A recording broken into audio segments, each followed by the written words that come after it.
Hello friends, आज की कहानी है बहू की बुराई। नीलम की शादी को कई साल हो गए थे। सब कुछ बढ़िया था। छोटी बहू होते हुए भी वो बड़ी बहू का फर्ज निभाती थी, क्योंकि बड़ी बहू तो आते ही अलग हो गई थी।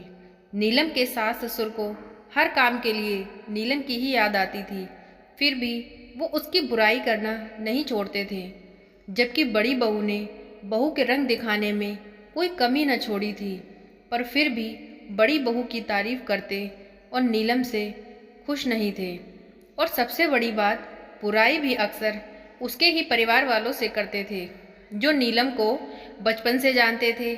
नीलम एक बहुत ही समझदार और होशियार लड़की थी। मायके में उसका स्वभाव और उसकी आदत से सभी लोग अच्छे से परिचित थे। यह नीलम की सहेलियों से या खुद के मायके वालों से हमेशा वे लोग उसकी बुराई ही करते थे। पहली बार जब शादी के बाद नीलम की दोस्त घर आई तो उसकी सासू माँ ने उससे ही नीलम की बुराई करना शुरू कर दी। जब नीलम को पता लगा तो नीलम को बहुत बुरा लगा। कुछ बातें उसकी सास ने नीलम के सामने ही उसकी सहेली से बोली थी, और कुछ बातें उसकी सहेली ने फ़ोन करके नीलम को बताई थी कि उसकी सास नीलम के बारे में बुराई कर रही थी।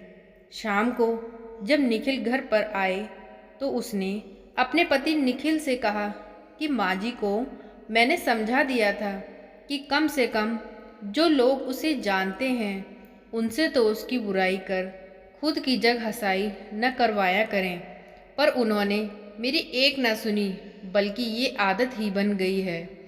आजकल तो अक्सर ये कहती हैं कि नीलम, तुम पहले से ये काम अच्छा करती थी, अब नहीं करती हो। फिर भले ही वो कोई भी काम हो, वह किसी भी तरह मेरे किसी भी काम से संतुष्ट नहीं होती। उन्हें बस मेरे काम में कमी ही निकालनी होती है। कुछ दिनों बाद नीलम की बुआ उसके ससुराल आई थी। जब सासू माँ की किटी पार्टी भी थी, वो उसकी बुआ को भी अपने साथ पार्टी में ले गईं और आदताना सबके सामने ही नीलम की बुराई करने लगी। कहने लगी कि नीलम पहले सब अच्छा करती थी, पर अब कोई भी काम वो ठीक से नहीं करती। ना ठीक से रोटी बनाती है और ना सब्जी, ना अच्छे से कपड़े पहनती है और ना ही अच्छे से बच्चों का ख्याल रखती है। नीलम की सास ने नीलम की बुराई करने में उसकी बुआ के सामने कोई कसर न छोड़ी। वह बोलती ही जा रही थी, लेकिन उसकी बुआ भी काफ़ी समझदार थी। वह जानती थी कि किसको कितना बोलने देना चाहिए। जब नीलम की सास ने अपनी सारी बातें बोल दी, तब उसकी बुआ ने उसकी सास से कहा, लगता है ससुराल में आकर नीलम बिगड़ गई है, क्योंकि हमारे घर की तो वो बड़ी बेटी है और सारा घर और ऑफिस दोनों अच्छे से ही संभालती थी, और बड़ों से लेकर बच्चों तक सभी का ध्यान भी बहुत सही से रखती थी।